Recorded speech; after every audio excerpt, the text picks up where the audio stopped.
Hi everyone, back to Unified Reality with my friend and longtime Metaverse expert, Mr. Alan Smithson, co-founder of Metavrse.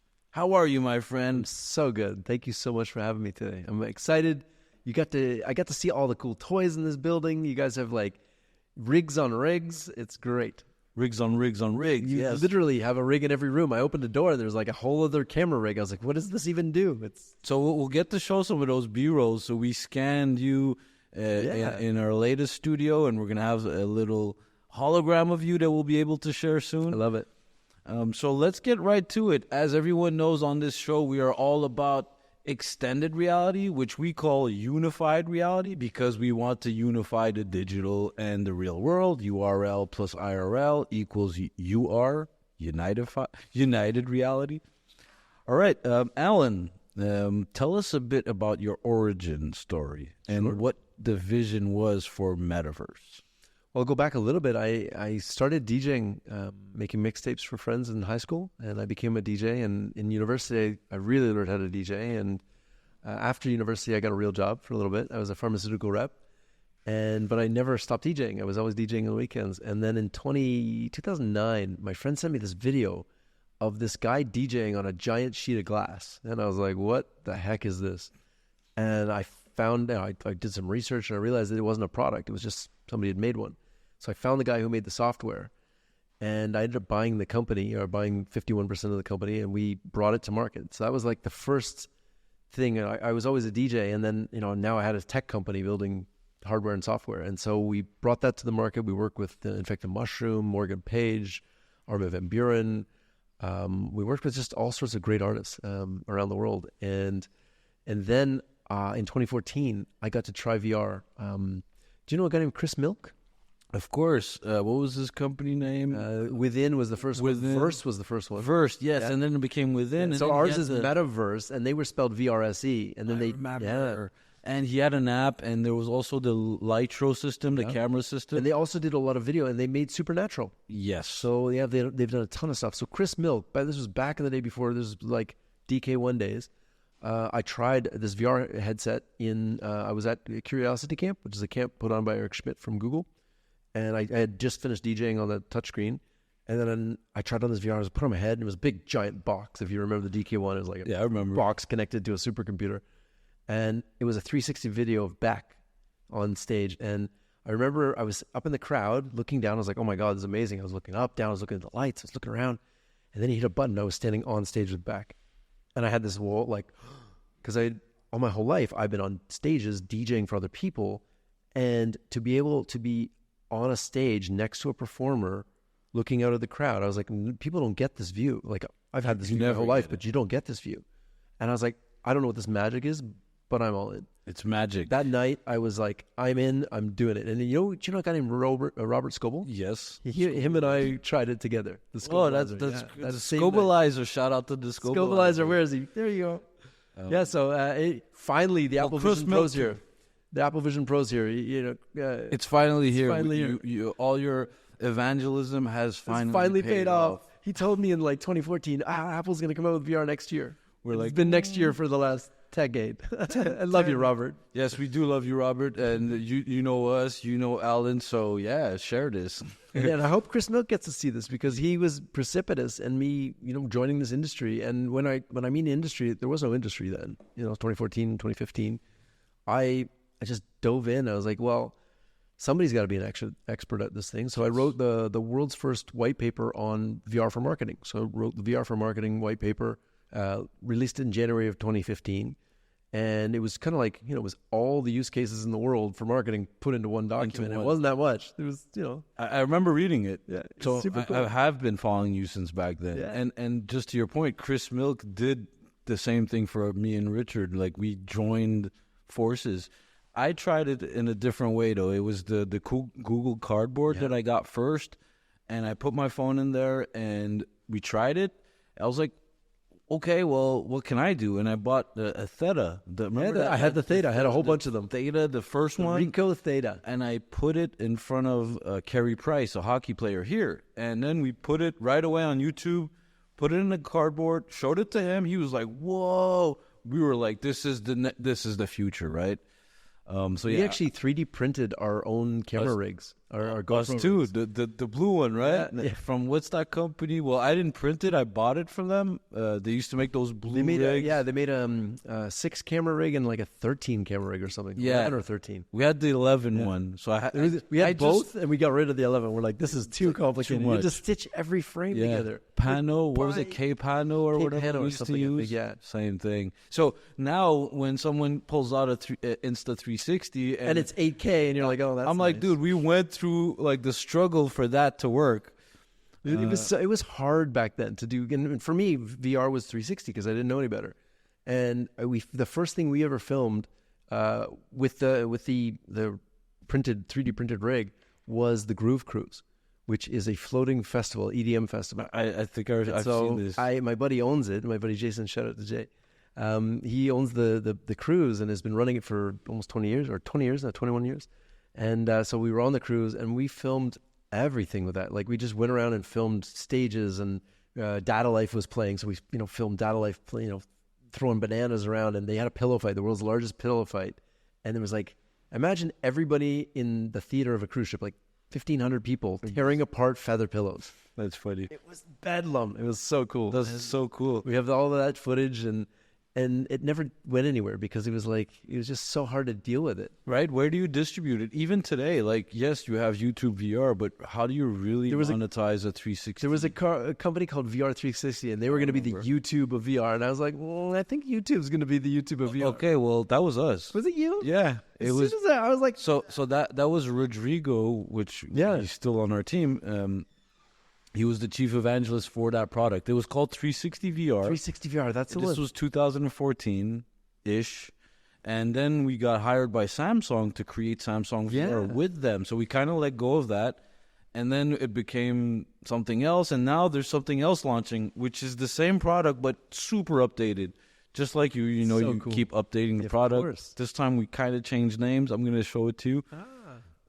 Man, what a small world. Very small world. I remember seeing it one day. I was like, they're going to be the YouTube of VR. I'm like, but I think YouTube's going to be the YouTube of VR. Yeah. And then shortly after that, they came out with YouTube 360, and I was like, there you go. All there right. you go. But I still think that, well, it's because there's just no way of really monetizing it, right? You just told me that you shout out to Felix and Paul. You were just with Felix. Paul, actually. Oh, sorry. Paul. His email. I'm not Paul. Yeah. Oh, sorry, guys. Not Felix. Oh, sorry. We just doxed you guys. Not for real. I was going to say, like, basically based on what they told us too, you have to create a location-based entertainment to be able to monetize the 360 video. So it's an activity, it's an activation, it's a theme park, whatever it is. People are not. I was just talking to Alex Teo from Sept Doigts, Seven Fingers. Shout out to Sept Doigts de la Main. Yes, they're amazing. Oh man, their office. If you ever get a chance to tour their office, it's incredible. But they've realized that this location-based thing, and Android Jones? Yes. So he made a thing called Microdose VR, and I tried it way back when, and I always kept saying, why isn't this thing never released as an app? But what they do, and if you don't know what it is, Microdose is, it's like tilt brush, so you're painting, so you squeeze the trigger on the thing, and then you can paint. But every time you squeeze the trigger, it's a new fractal, and the fractal starts to build around your head, so you draw a line, and then it's like around your head. And so it was just this amazing, crazy thing. And I thought, man, they could monetize it, but they only do it at live events.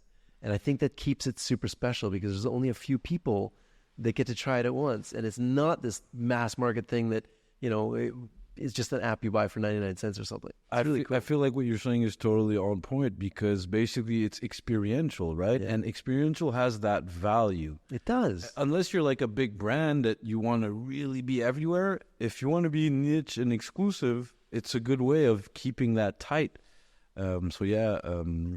Shout out to what I was going to say. Sept Doigts de la Main, that event that I was telling you about, up Montreal, is going to be there in October or November. Amazing. So I'll be inviting you. For sure. Honored to come. And we'll be sharing more about that on the show. So cool. All right. So that's a little bit of my origin story. I did get your origin. And the vision was that you saw something that you thought was going to change the game, which I still think too, which was VR, right? Traveling behind the tables and being there without being there. Yeah. right? Same for us. Our first contract was, I think, with Desjardins Bank, financial institution. And same thing, we kind of showed them the cardboard, and they said, hey, well, can we show the interior of our new banks? We're like, of course, this is the best way. And they said it's made for students. We said, well, why don't you make a cardboard? Yeah, give it out at schools. And we did that, and it was great. It was a great campaign. It's interesting you say that because one of our first clients, big clients, was TD Bank.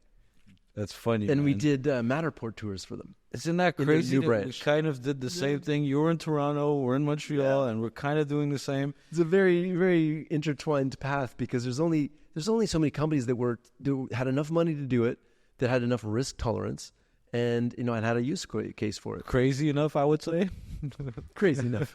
Thank you to all the customers that gave us your money and your brand and your ability to trust us in building cool stuff. Because we've done over 200 projects for the biggest companies in the world, and so every time they trust us with being adventurous with their brand, I'm always super grateful because we're pushing the limits of technology, and it takes a special company and a special person in that company to champion real innovation.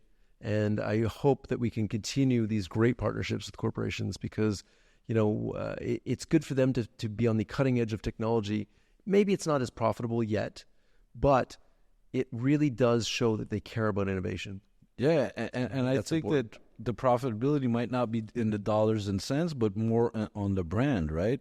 Like if Nike does something in AR, well, their brand value goes up, right? Yep. And then they purchase artifact. And it's interesting. You talk to a CEO and you're like, okay, so even if this goes viral, because you're the very beginning of VR, right? If this goes viral as one of the first things in the world, and your stock goes up by 1%, how much is that worth? Right.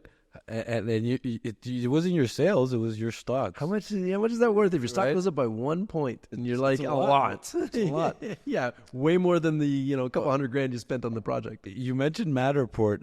Are you guys still using Matterport? No. We actually built the Matter tags. How when you're in a thing you can click a button. We came up with that. That was for TD Bank. We invented that, and then they built it into the product. So we used Matterport for a few projects, but and it was I can't remember the guys who helped us with that, but they were geniuses with that. We were literally coding in the back end to make it all work. Matterport just sold, actually. I heard, yeah. 1.2 billion, I think. The stocks went up, and I think it went back down. I'm not sure what happened. The inside joke, and nothing personal to anyone, was that Matterport is finally dead. Because we're like, well, not dead. It's amazing. That's they sold for $1 billion. They have 3D scans or 360 scans of how many million locations? Almost everything. Everything. So a lot. I think Matterport is a great company. I think they did a great service to themselves when they had the original cameras and stuff, and then they made it work with just regular 360 cameras. That was like that was the best. That was a game changer. That was it. Then now every real estate agent in the world can put a 360 camera for $500, instant, boom, boom, boom. You can even do it with your phone now. I know, it's crazy. Yeah, shout out to Insta. Yeah, they've had some beautiful products. I love the Insta360 guys. Thanks for all the cameras over the years. I appreciate it. It's been so many great photos and family memories and things. So yeah, it's been so fun to do this over the years. It used to be we built the smallest computer we could to bring the DK1s around to do demos, and the computer was 13 inches by 13 inches cubed, and so that was the smallest. It had a handle on the top. It was heavy as hell. It had at the time a 1080 in it, maybe a 1070, and so it had this nice video card. And you'd go to an agency, and you'd be like, give me 30 minutes to set up, and you'd set up the space stations or the base stations, and then the computer, and then you'd open it up, and it was like a process, and then it would work, and then you'd do the demos, and then spend another 30 minutes tearing it down, pack it all up, and you go on to the next demo. And then when the Gear VR came out, I was like, oh my god, you mean I can just stick a phone in it and do almost the same demo? Like, yes, okay, done, sold, done. And then when the was it Meta Go or Go? Let's call it the Oculus Go. Go. That was beautiful because so good. You then I didn't need to put my phone in it. Yeah, no phones. And then the Quest, game changer. Now obviously the Vision Pro. Well, Quest 2 was really big, and then Quest 3, and now Vision Pro. I mean, look at this thing just spinning here in beautiful. It's beautiful. It is beautiful. I got to try it for the first time today. It's crazy. I love it. Thanks, Paul, for that, by the way. Yeah, shout out. It was, you see all the videos, you hear everybody, but until you try it, you're like, wow, okay. Like, yeah, it's heavy, and yeah, it's got a battery pack, and that's fine. But the clarity, like I did the dinosaur experience, and the cool thing is, I mean, it tracks you, right? So it's looking at you, and then I was petting it because I thought, oh, I should be able to pet this thing, and it snapped at my hand, and I literally jumped back, like It's as if so it was real. immersive, right? They got it on video. I was like, Did you try the one with the butterfly? Yeah. Like, how crazy is that? The butterfly literally comes to your hand. If you can imagine when you have like, let's say, haptics gloves, you know haptics. Shout out to Joe. Imagine that, and you have the butterfly, and it just lands in your hand and walks across. Like, that'd be crazy. Cool. They have an experience where I think a spider walks in your hand, and it's really freaking cool. Yeah. I got to try their thing at CES one year, and it was telerobotics. So I'm in VR, I'm wearing haptics gloves, and there's a robot 12 feet away from me with 2 cameras, so I can see. I can see my robot hands, and I can go and like I was able to pick a ball up, and take a razor blade and cut open a box like from 12 feet away with the delay and lag and everything. It was really cool. It's really good. Really cool. Like the lag was there, but because you can see your hands as robot hands, you kind of just embody them. So, even if it's a bit of lag, you're looking at the visual. Since you could actually visualize it too, right? But you could touch it. So when you reach out and grab something, it has force feedback. So when I grab the ball, it moves. Stops my hand from closing. So haptics are basically... Haptics are touching your finger, so it makes it feel like you're touching the ball, and it has force feedback to stop your hand from closing. That's really good. No, and they have hot and company cold is in it too. that? It's called haptics. Oh yeah. I've tried it. Yeah. I haven't tried all of them though. The brand new one's incredible. It's like a big back. Yeah. It's a thing. I think our friend Raphael is using it in medical right now. Yeah. I'll see. I did a thing with them a few years ago. It was military medical training. And it was one of the most graphic things I've ever seen. I mean, they obviously have to train people at a certain stress level. And I'm standing there, and I'm clearly in some sort of, military zone. And there's a guy standing at the door behind me shooting. So you're hearing gunshots go off behind you. You're like, whoa, okay, first of all, now. And then you look back. So you hear the gunshots, you turn, you look back, and there's a guy lying on the table, and he's got a leg wound, and you have to treat it. You have to go in, you have to get the needles, and, you have to treat him. So you go into the emergency bag, you grab it, and you can feel it in your hand. And so he goes, okay, before you inject the needle, stick your finger on it and touch it. So it's like a needle in front of you. You're in VR, you're looking at a needle, and you're like, okay. And I touched it, and it hurt. Oh. And I was like, Wow. And he goes, yeah. And I was like, whoa. And like, did you go really hard? Or No, I kind just of touched soft? it, and it hurt. I don't even know if it hurt so much as it just buzzed in that exact pinpoint thing. And I was like, whoa. And then I went and did the tourniquet thing, and because it was force feedback, you lift, and you lift the body. It was. So you see how we could I had VR can nightmares. trick our I had minds? so many nightmares about that. Honestly, I've never been in a military zone like that, especially with blood flying in the walls, and it was just crazy. And I mean, I can see why they would want to train you in this because, I was a mess after that. I literally had nightmares, and so you. Oh, So it was that so real. that real? Like you so had real. nightmares. I had nightmares. Yeah, literally, I was terrified. I mean, I don't see that in my regular. I'd never seen anything like that. Yeah, we don't usually see these things, and that's where you see the immersion, right? Like it will trick your brain to feel like incredible. It's real. Yeah, when you have the haptics, and then I've also done one with smell. There was a Japanese company that did smell, and Olfactive. I picked up a coffee cup, and they said smell the coffee. So I smell the coffee, and it smells like coffee. I'm like, cool.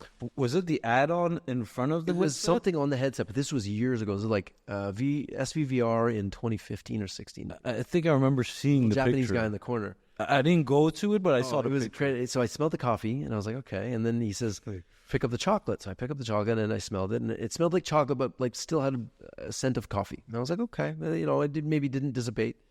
And then he goes, smell the girl. I was like, what? So I look over, and there's an anime character with very big breasts, like this sexual anime character that he's like, smell the girl. And I'm like, no, man. Am I being punked here? What's happening? What's going on? And he was like, no, it's serious. I was like, okay. And I was like, I lean over to smell her, and I leaned over it, and it smelled like roses. Wow. It was so cool. And I was like, okay, smell is going to be a thing in VR. It definitely is. There's a new game thing that just came out called Game Scent, and you put it on your table, and when you're playing your video games, it'll spray scent. Yes. So there's a wonderful girl here that we work with, a wonderful woman, Audrey Bernard. She has a company called Deja Vu Olfactive, and that's what she does. And we did it together. So we did like tests where we wanted to see which smell would bring the best reaction. And it's funny, you wouldn't expect. It's not like chocolate or candy or things like that. Probably like one of them is menthol. grass. Grass is very effective. Menthol too, and menthol. they mixed both, and it was really like. Well, did you ever try tree? Yes, the tree grows. Yeah, around you are the tree, and you grow up, and your arms go out, and you it's just this beautiful meditative experience. And then you hear the chainsaws and the fire burning towards you, and then it gets closer and closer, and you realize that you are a tree in a forest that's about to be deforested. So that's so. Oh my god! And then they lit a match and blew it out and put it under my nose, so I smell the burning while the trees were burning around me. Oh my god! Where did you try it? Because it was experiential here. I think it was here. at It was in Phi Montreal. Center. Yeah, I think that's what it was. Yeah. Was that maybe C2 or something? Maybe no, probably maybe Might have been C2. I don't know. Are you gonna be? Oh no, you're going to. I'm going on a road tour. Yeah. I'm going to raise some money. I'm gonna be watching for you, and I'm gonna be rooting for you too. We're fans. Thanks. I'm a fan of you guys. So you guys are geniuses. Thank you. So we kind of, jumped around, and we did talk about some industry insights and what's kind of going on. We talked about the Vision Pro, the Meta Quest.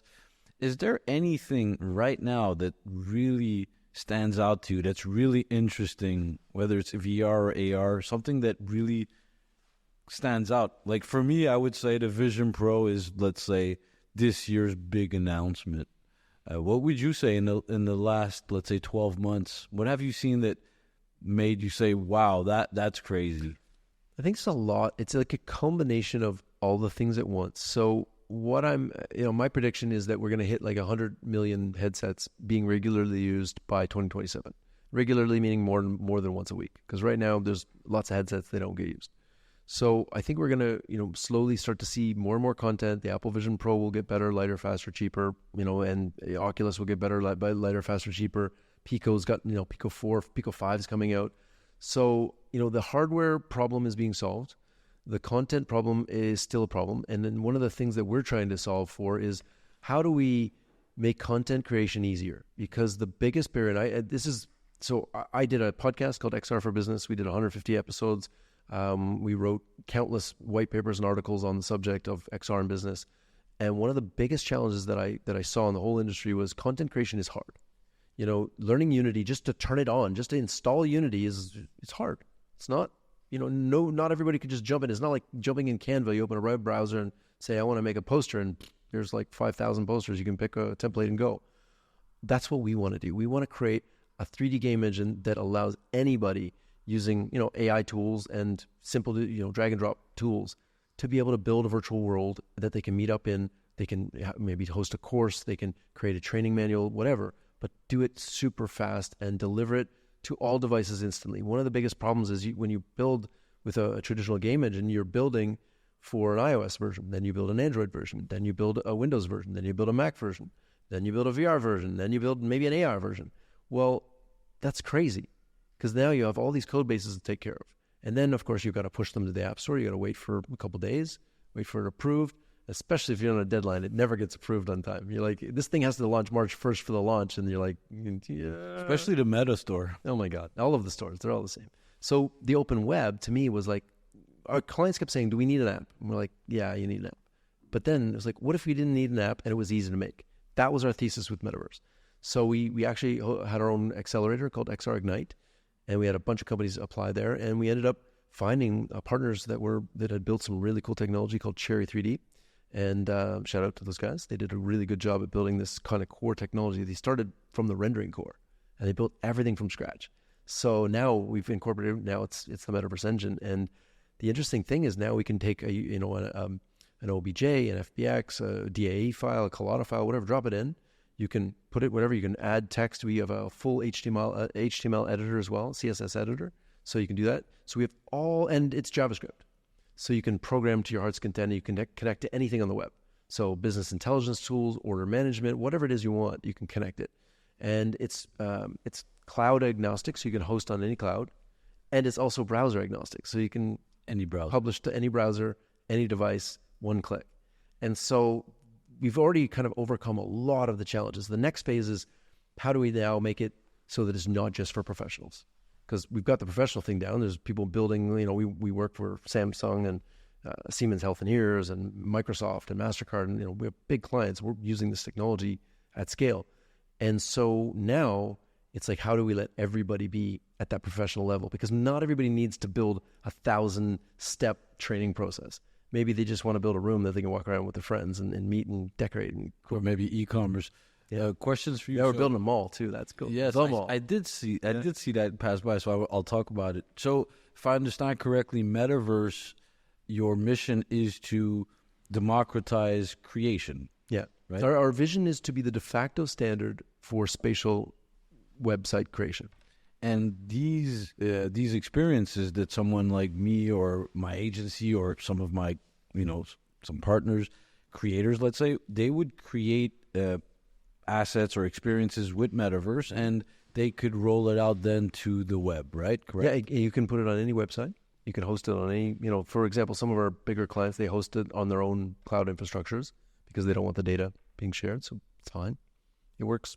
It just works. It works on all browsers. Yeah. And so, okay. We had an issue with Firefox the other day. I don't know why. Anyway, we'll fix it. Well, you want to laugh? I think it was like 6-7 months ago, we had built something for a brand on the web, and they called us in a very panicked mode and said, "Hey, it doesn't work on the browser." Safari now.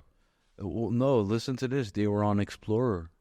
I'm like, dude, Explorer? But Explorer doesn't even exist anymore. It's called Edge now. So I'm like, if your computer still has Explorer, you're kind of outdated.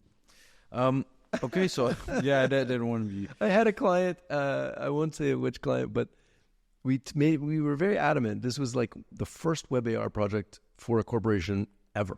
We had to get code from MIT and be like, can we borrow this? And they let us do it, and we built it. And I think at the time it was the Samsung Galaxy 7, somewhere around there, 6 or 7, and the client showed up with like a 4. And we're like, she's like, why doesn't it work? I said, that's the S6. I think it was the S5 and over, or S6 and over. Yeah, the S6 or 7, whatever it was. But we managed to get web AR working, and it was. I'll put it this way: the team said to me, "If you ever sell that again, we're quitting," because it was that hard. It's really hard. It was. It's still hard today, even Not though anymore. there are. Well, I mean, so okay. Let's go back to it. So we can push millions of polygons on a mobile browser now. Your software not only does web VR, but you could also do web AR. Yeah, it's just web XR. It's a web XR standard. And it opens the camera, and it does plane recognition and all of that stuff that you could do basically on let's say. No, we deprioritized it. I mean, we had it all working, and we realized that a lot of our clients, especially when they want to push it to a phone, right, or a phone or tablet or a computer, the AR function doesn't get used very much, like less than 1%. Why do you think? It's a cool parlor trick. It's cool, when you show people in a trade show and you're like, hey, look at this cool thing, and you walk around. But in practicality, when you need a manual for something, you just put the iPad down and you go step-by-step instructions, and you do the instructions. Yeah. You don't need to walk around it with an AR. Yeah, I feel like maybe good for marketing, but probably, yeah. I feel like the AR component is mostly to visualize something, right? So if you in the real size, in your room, in the environment, whatever that you want to do. Actually, it wasn't us. It was another partner of us. They did this with pallets, and it was like a pallet company, and you could see what a pallet of something looked like. The size. Yeah, it makes sense. Cool. Like, Coke machine where you want to see it in, in your store or something. Or let's say bat fitters. Do you know them? Dude, that's a great right? That's a great one. So we did a pitch with them like 5-6 years ago. They never went for it, and I just remember because I saw an ad this morning. That's right. and they were still like, we do it on our website, and you still you have to upload a picture and blah, blah, blah. But that's a perfect case scenario. Or IKEA, right? Yep. Remember IKEA? It's very well done. Place. You can see it at home. Place. So that was, I think Martin was part of that. Hey, Martin. Yes, yes. That was a really good app, to be honest. The whole thing, the UI, the UX, you open it, it chats with you. In Sweden. You know what the crazy thing about IKEA? Every single one of the photographs in their entire catalog now is CG. Yeah, there's nothing real. No more photographs. Did you know same thing for Samsung Electronics? I did know that, yeah. So we work with them. So us too. So when at some point they wanted us to do an AR for the whole thing, and basically when I pitched them like our own softwares and stuff, they said no, our phone does it Like, we don't need software. It's built right in. It's like it's in it, and we're like, oh yeah, They built it. It is. Yeah, true. there was an AR app in it. I don't know if it's in my new phone now. I have the Fold, but there was a thing where you could draw a line in AR, and like I remember walking on a hiking trail, and I was like, check this out. And I did like a big swirl, and as I was walking backwards, and then I took my phone and walked through the swirl. I think it still works, and you could even take a picture of something and then choose that object, and it's not a real like a 3D. sticker. It's like it's a like a sticker, sticker. but it looks 3D, right? Because of the picture. And it also they billboarded it, so if you turned around, it turned. It would turn with you, so you can. It's the cheat code. Yeah. So I remember. Oh my god. The volumetric cheat code is exactly that. That's what I was going to You say. could just do it on a green screen and billboard it. So, So now I'm saying that in the studio that has so many volumetric capture rigs here. So well, if the point is for you to just see the front of someone, right? Like, what's the point? Like here, but I have to say that thing you showed me earlier in the Vision Pro with the book, yes, the woman with the book. Shout out to Lisa Lutoff Perlo. We were showing your avatar in the Vision Pro. It was so cool because it's a fixed thing, and you can kind of look at it. And in that case, the billboarding wouldn't have been enough. Yeah, it wouldn't have been enough because you wouldn't feel it. No, right? And it really works in a spatial environment. Yeah.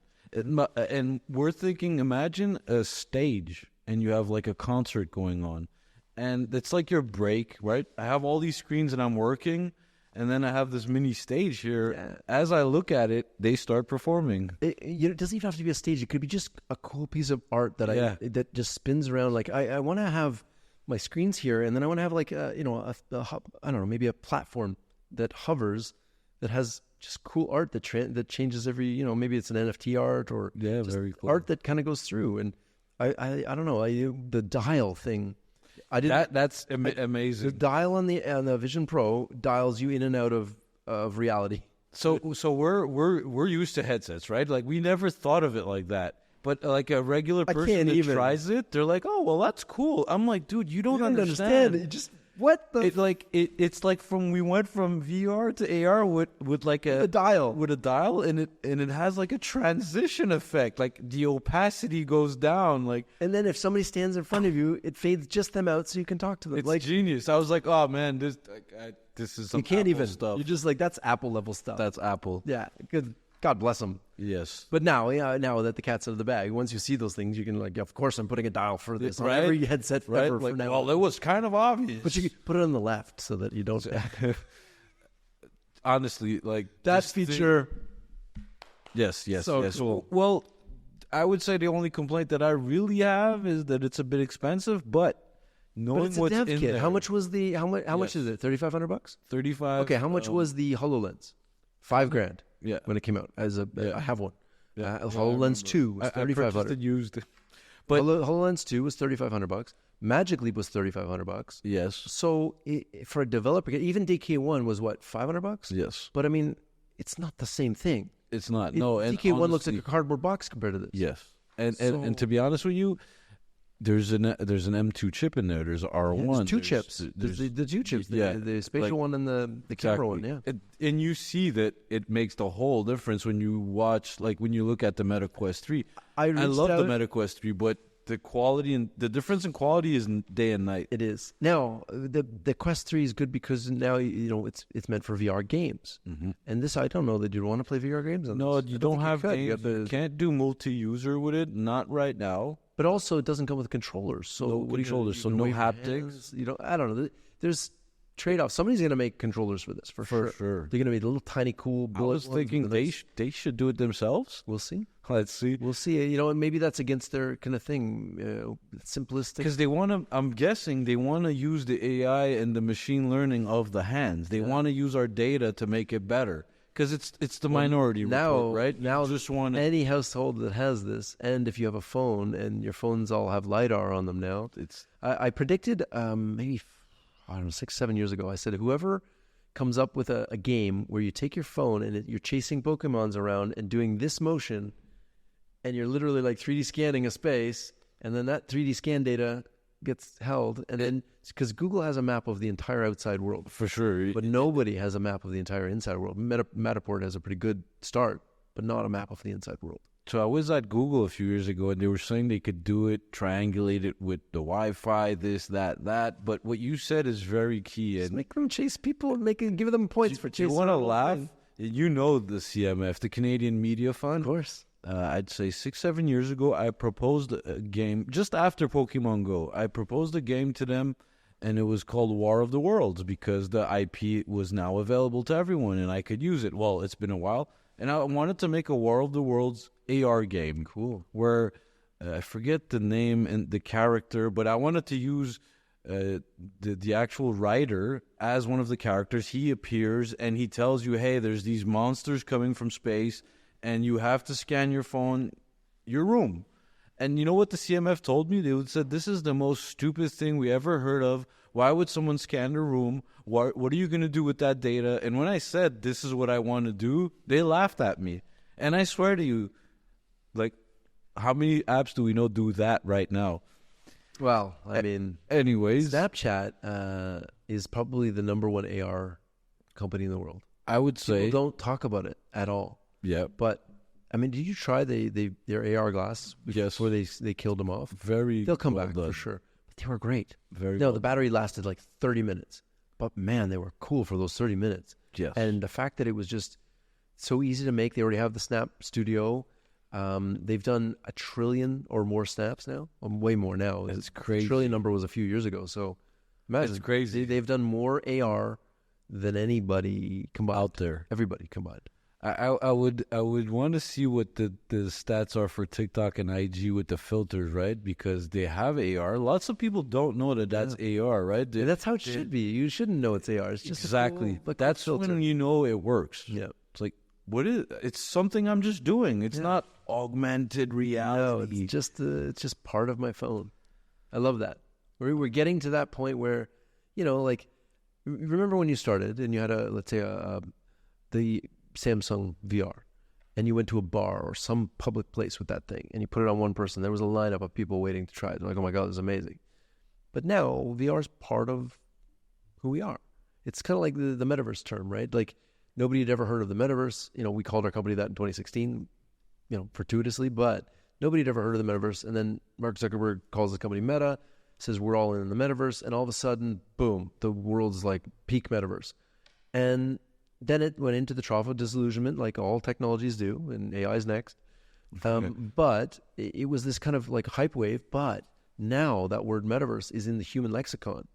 Mm-hmm. And so having a company name that is like the definition of that, you don't have to explain it. Kind of like Kleenex, or we're like the Kleenex of, so you're like, okay, what do you do? What is the metaverse? The metaverse is the spatial web. Okay, what do you do? We make a creation platform for that. That's what we do. That's what we do. That's beautiful. That's great, man. Yeah. And congrats for all the work. Thanks. It took a long time. I can't take the credit because I don't know, but I mean, I have tens of millions of views on LinkedIn with the hashtag Metaverse over the years. That's great. So, maybe we were somehow influential. I'm sure. Obviously, the book, Snow Crash is the original part of it, but being in front of everybody with the term Metaverse for years before Mark was it Charlie Fink that also had a book named Metaverse? I'm in that book. I think. Both my wife and I are in that. I think I'm in it too, and Rodrigo, and I think he signed it for us. Yeah, I have one. My bunny ate it. Oh my God, I'm sorry, Charlie. I need another copy. Yeah, Charlie, my bunny ate my book. Like, literally ate all the pages off it. I was like, oh my God, no. Not that book, not the signed one. Shout out to Charlie Fink. Charlie Fink is awesome. When we launched Metaverse Engine, actually, Charlie covered us in Forbes. A really, really deep article. I think I remember. And then I was so honored that, Scarred Ghost, Anthony Vitillo, I was so honored that he wrote like a really deep thing about the software because, Forbes is like, here's this new cool thing, but and here's what it does, but it doesn't dig in. It's really like high level. Yeah. And it's great for business people to understand. But it's good PR. Oh, it was so great. We've been in like Harvard Business Review. We've been in MIT Technology Review. We've been in Forbes, VentureBeat, all of these major publications over the years because we build cool stuff and, we win awards. So we won, Best Advance in Education Delivered Through Technology last year. That's super good. With Siemens Healthineers. And then we won Best Digital Marketing with the Juicyverse, which was Starburst Juicyverse with Mark. I remember this. It was so cool. Go check it out. That, what is interesting? Because you said IRL, URL. That was the first ever experience that was IRL to URL to IRL, meaning you're in a Walmart. There was a display in Walmart. You scan the QR code. You can go into the virtual world, experience it, do all the things, and then it would spit out an NFT put into your Google and Apple wallet that you could then take into a store and exchange it for a coupon. That's really good. Yeah. So Wait, IRL to euro. were you calling it an NFT, or was it more like a prize? Behind the scenes, we called it an NFT, but I think we scrapped it was just a token. I was gonna ask you about that very quick. So like, it was right at the end. Like, it was because NFTs were so big at the time, and we made it all work. And then NFTs were there's a lot of scams. That's the problem with the Web3. So I was gonna ask you, and then the Web3 people took over the Metaverse name, and you're just like, yeah.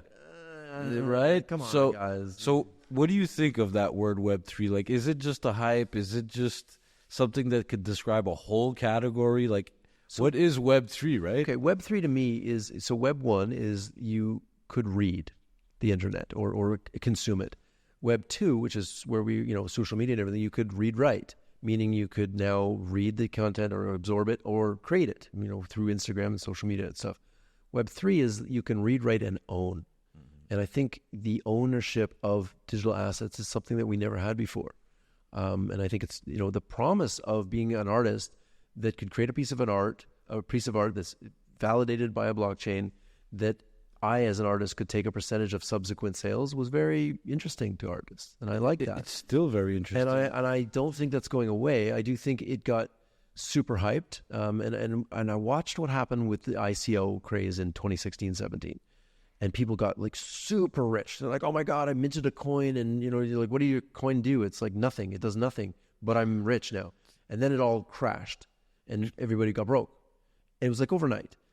And I was like, okay, learn the lesson. I didn't get involved. I just watched in the periphery, and I watched my friends get all rich and poor on the same, it was crazy. And then like 2 years later in 2021, I guess, NFTs popped out and they were going for millions of dollars for a JPEG. And I'm like, guys, ICOs, like, this is the same thing, guys. Thing. Like, tulip mania here again. It was so blatantly obvious that that's what was happening. And I was like, okay, well, I'll just watch this. And I predicted, I was on stage and I was doing a conference, and they said, what is the good, bad, and ugly? I said, well, the good news is this technology is here to stay. Blockchain is very powerful and it's going to be used forever. The bad news is that, there's a lot of scammers and things. And the ugly is that NFTs will lose 90% of their value by, and I think I said like March 1st. And it was in December. So I was off. May 1st, they dropped by 95%. Yes, I was off by a couple months. It was... So it sucks being right on those things. Yeah, I wish I wasn't right, but I know it's coming. But honestly, like, I get it, but it was all fake, like you just said it. So anybody who's saying that you're getting 1,000% returns on your investment, this is not a real thing. Maybe there's a scam somewhere, right? There's somebody's a Ponzi losing somewhere. Yeah. The word NFT itself, meaning non-fungible. Well, if it's a JPEG, I could just screenshot it. It's very, very fungible. For a long time, I had the Bored Ape, the really expensive one, the most expensive one. I had it as my profile pic. So I put it as my LinkedIn profile pic, and I said, here's my profile pic. Yeah, F you, sue me. Exactly. And man, that post went viral. About half the people were like, you're terrible, you can't do this, da-da-da. And other people were like, yeah, that's funny. What do you mean I can't do it? I just did it. It's a JPEG. I just did it. So I believe in Web3, the read, write, own. But the own part, I just have difficulties putting my hand around that everybody's going to want this. Like, people don't even care about their privacy. I think if there's Why would they want to own an asset? Way to own a digital asset that you and only you can have it. So, for example, what's that spatial little desktop thing? Which one? The one you can look at it from all angles. Not the Sony one, right? Not the Sony one's cool too, but what's the other one? I don't know the other one. I work with Sony. Can't remember that. We have one at home, and anyway, the ability to show an NFT in a unique way. Oh yeah, I know which one it's like a hologram-ish thing. I forget the name, but it's really cool. It'll come to me. It's such a cool thing. I mean, have it at home, and when you walk by it, you see it, and you're like, that's cool. That's cool. That's something that nobody else has. And you're tying this kind of asset that only you have into an art piece that only you have. I get that, but cool. Isn't that okay, yesterday the iPad update came out, the iPad Air, and all they kept saying was AI. So now I'm saying, I'm there with the crew, and I'm saying, okay, so you're trying to sell me new hardware based on your software. cool. But like your software doesn't have that much value if I remove the hardware. That's what you're telling me. Because if not, why would I buy it? And here, no, you're saying that the NFT is cool because of a hardware, but like it's the hardware that's that cool, was just really. one application of it. I mean, I would say that if I wanted to have an asset that I own, it would probably be my passport or my driver's license, right? Something that I need that needs to be digital, and I don't want anyone to steal from me. Your credentials. All my credentials. Let's say, for example, you go to university, and if you want to get a copy of your credentials, you got to request them in writing. It's a pain in the ass. It's super hard, and you could also lose it, right? School could burn down or whatever. But there's also credentials that aren't from an official school. Maybe you just did a course on LinkedIn, or you did you watched like you did a whole course. There's lots of content online, certifications and stuff, and being able to have that in a digital wallet that you now that I'm okay with. And the other side of it, what I see is, let's say, big content creators like Mr. Beast, right? He obviously loves YouTube. They work together, but in the contracts, in the privacy and the when you accept them, it says, like, we own your assets, and we could shut it down anytime we want to. So for someone like Jimmy, Mr. Beast could say, hey, these videos, they're mine. And they are technically his. They are, but technically not. I mean, no. I mean, he could take... The videos are his. The videos are his, but the channel is not his. This is true. So YouTube could shut down the channel anytime. So the interesting thing about this, and this is a problem in virtual worlds. So anybody who's built anything in alt space knows this all too well, because now you've been through 2 funerals of alt space. The first one was in like 2016. They raised a bunch of money and they ran out of money. And Microsoft. And then I went to the first funeral. We had a funeral. Is that when it was? 2016? Time flies. 17 maybe. I don't know. It wasn't very late. And then Microsoft bought them, brought it back to life, and then people said, "Oh, great, Microsoft!" And then Microsoft killed it. So, and this happens in MMOs. It happens in Second Life is still around, but. How funny is that? But what we've done with Metaverse is we said, okay, what we're going to do is allow you to just build it on your own servers. So now you can put it on your own cloud. So we can never take it down. Even if we fold the company and go out of business, or we get sold or whatever, you have it forever. So now that's my point. Why do I need an NFT if you're already giving me the power of doing it, right? Well, I think maybe you want to put something in there. Maybe you have a virtual space that you want to decorate with only things that you have, and nobody else can have those. I don't know, man. To be honest, I totally get it, but I just feel like that whole thing was a big I hype. think the real value of NFTs is tying a digital NFT tag to a physical asset. So, totally. So we have an art gallery that is in floor 21 of the mall. Musée Collection des Arts. Hey guys, they have one of the most incredible art collections in the world. Like I think one of the top 2 private collections of cultural artifacts on the planet. Thousands. This is in Toronto, right? No, this is in Monaco. Oh, Monaco. Yeah, Musée Collection des Arts. So you guys, because I thought you just said you had an office there. Do you? In Monaco? I'm coming to visit you. No, we don't have an office in Monaco. Although we have an art gallery you can go to. But yeah, they want to tokenize those pieces of art. They want to take those pieces of art, make 3D renders of them, tokenize them. So now you can buy a piece of the art. The art will never leave the museum, but it has a value. It's insured for a value.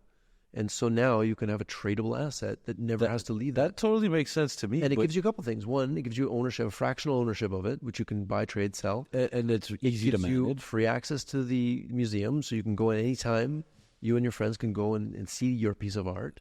Like let's say, I don't try to complicate stuff for people. It's a contract. Really. Yeah, any really contract could just do anything for you. Any contract could have a membership card. It can have perks. It could have this. It could have that. But the word NFT is just for you to get confused so that they take your money, really, because it's just a smart contract. And now who issues the smart contract is what's important. Like, I can't issue a driver's license to you. How is that valuable? Here's the interesting thing about NFTs, and I think this really speaks to the matter, because you have the companies building DAOs, right?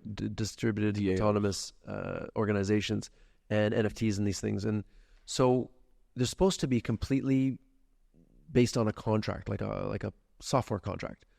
And then what's the first thing that happens when something goes wrong? They call the lawyers, and they go after. They're like, we're outside of the law. It's only digital. And then they all sue each other. It's like, so do you want to be outside of the law, or do you want to be inside the law? So it seems like they just want to pump and dump.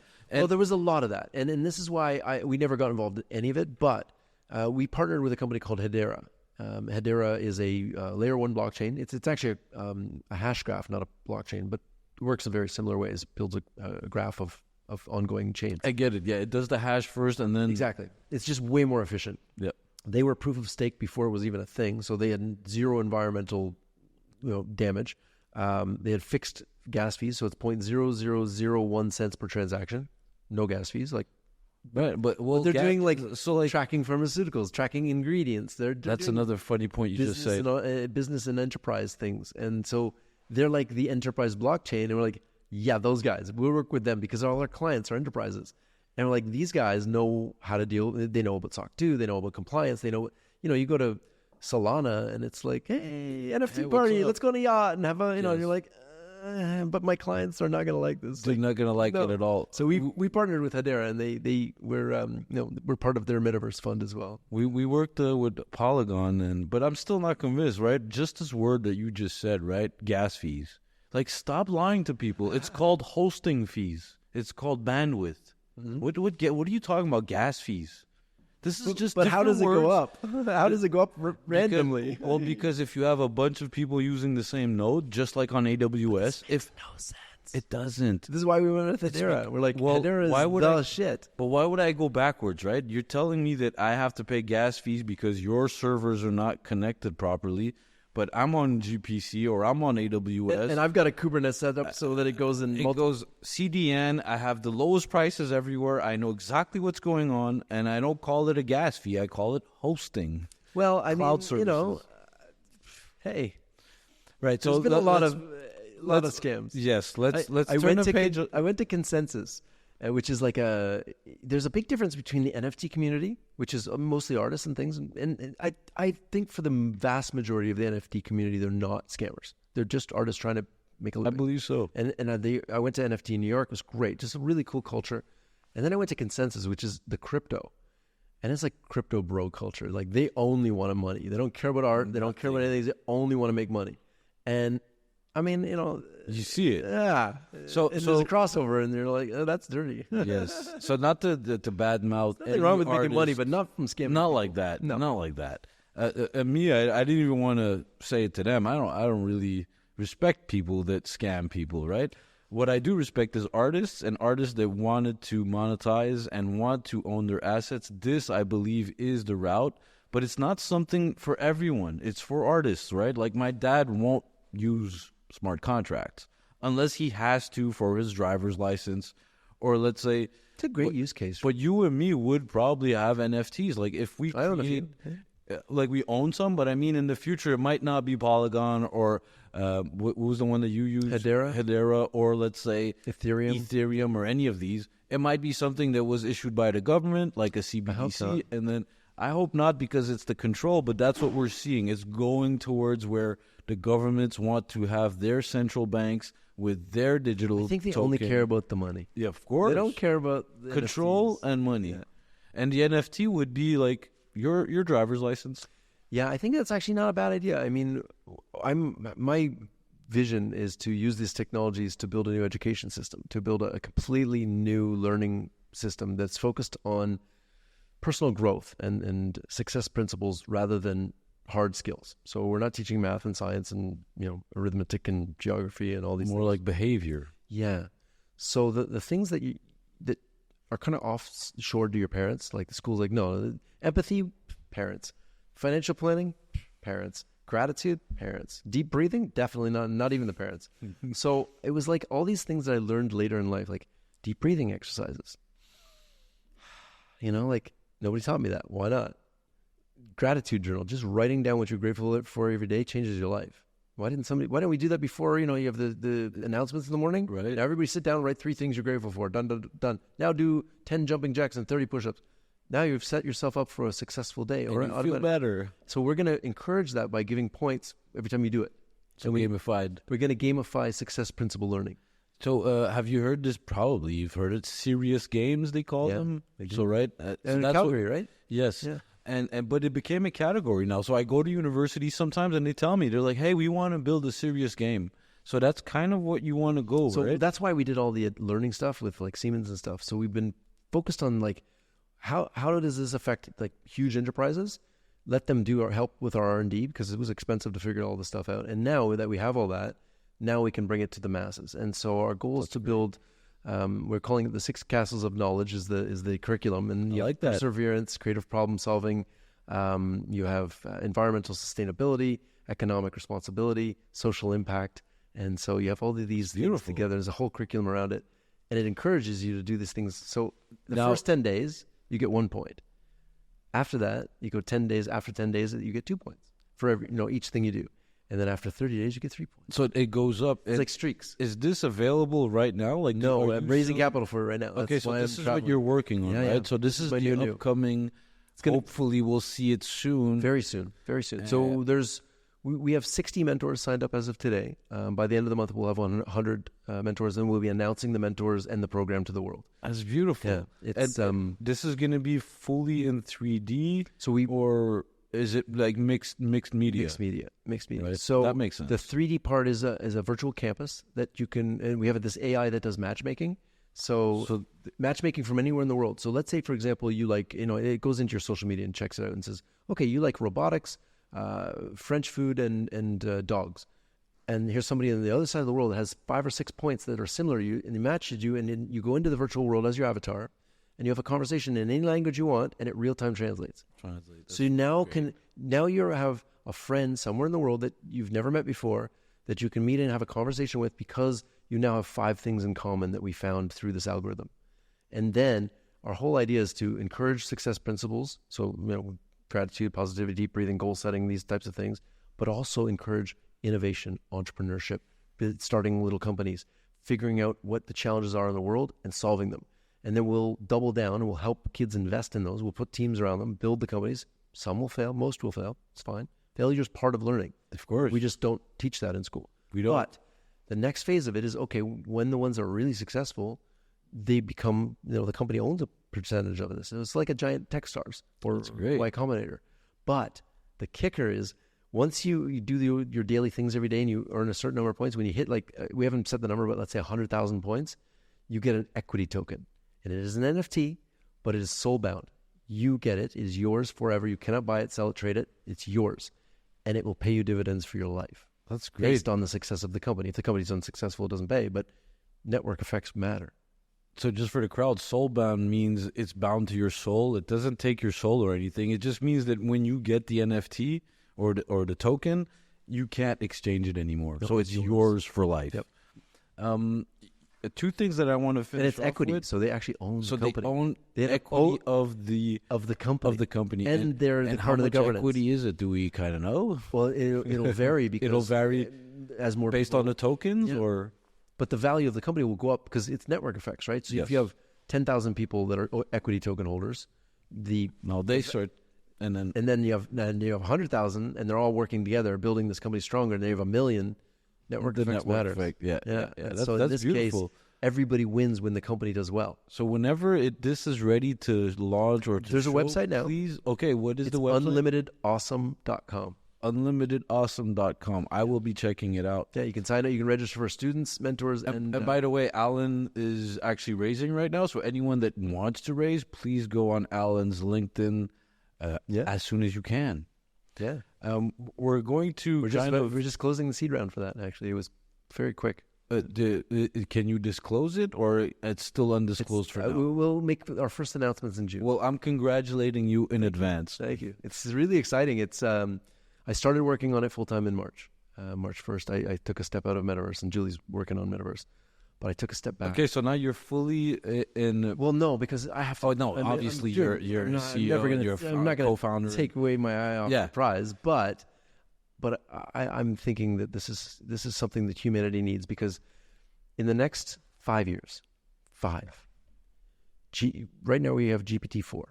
In the next 5 years, GPT-4, the algorithmic improvements will be 1 million times more than GPT-4. Isn't that crazy? In only 5 years. 1 million times Insane. more. Think about that. Your brain can't even comprehend it. I saw a graph of this and I was like, wait a second. And it's like a logarithmic scale. So I'm like, holy shit, that's a million That's times where more. the exponential line becomes really exponential. Like, we thought that the last 10 years was exponential. No. It's about to come. So I'm writing a book right now with some friends. It's called 2030, 5 decades of transformation in only 5 years. Because the last 5 years, let's say 25 years, we'll see the same amount of growth in the last 25 years in the next 3, because all these technologies are helping. So you have AI that helps design better chips, that helps design better AI, that helps design better chips, and you get the circular loop of... So what is your take on AI, for good or for bad? Do you think it's going to make life better? Let me read a quote for you from our investor deck, because I think these 2 quotes sum this up exactly, and I don't want to misquote them. Beautiful. Okay, first one is, potentially, we're talking about the end of human history, the end of the period dominated by human beings, and that's Yuval Noah Harari. Then, on the other side of it, you have generative AI has the potential to solve some of the world's biggest problems, such as climate change, poverty, and disease. Bill Gates. I will take the second one every day. I have a blog called AI versus Humans, and What Could Possibly Go Wrong is the name of the blog. And turns out there's a lot. But I don't think we should focus on that, because while there's a lot that could go wrong, and we should mitigate those risks and understand them and not, and try to avoid them, there's so much that can go right.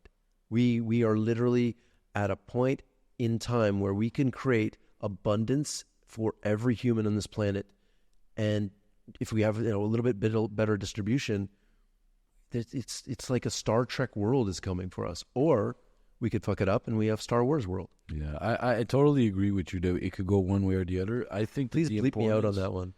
The importance I think that we have to think of and remember is our leaders, our politicians, our, who's leading, right? If it's the tech companies that are leading, let's make sure that, when Google used to say we are not evil, let's make sure that they are not evil, so that what we program is good, right? So it's interesting. We with medical doctors and engineers and dentists, we make them take an oath.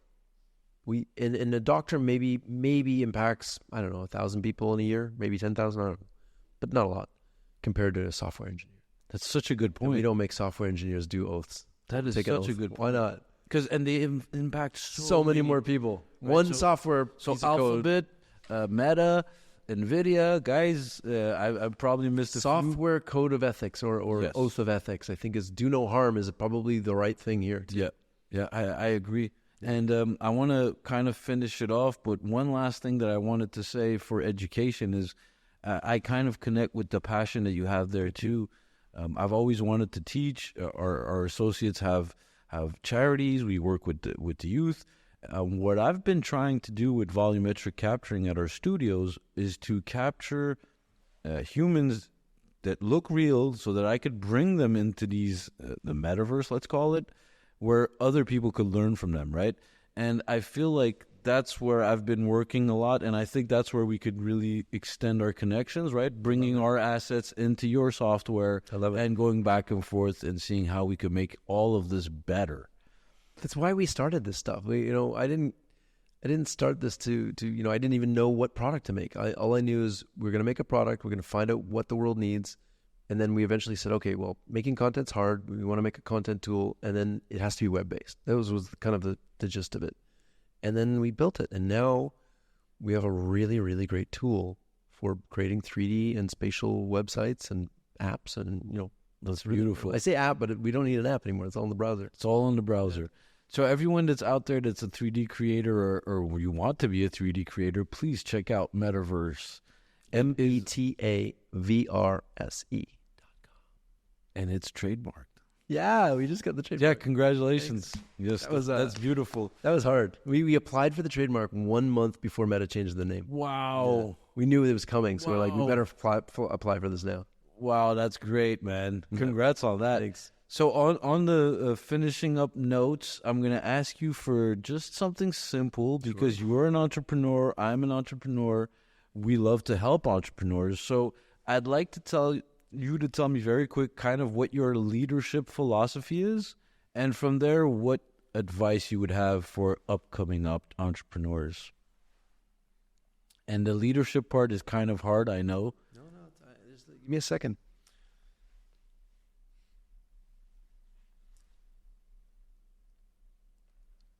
start with your strategy. Know what you want to do. And everybody thinks too short term. Think long term. What does this look like in 3 years, 5 years, 10 years? If you want to build something truly magnificent and that stands the test of time, you're going to be working on it for decades. That's okay. It's fine. Why wouldn't you want to do that? And so I think start with the long term. What you want, what is a big challenge you want to take, and bite off and just dedicate your life to it.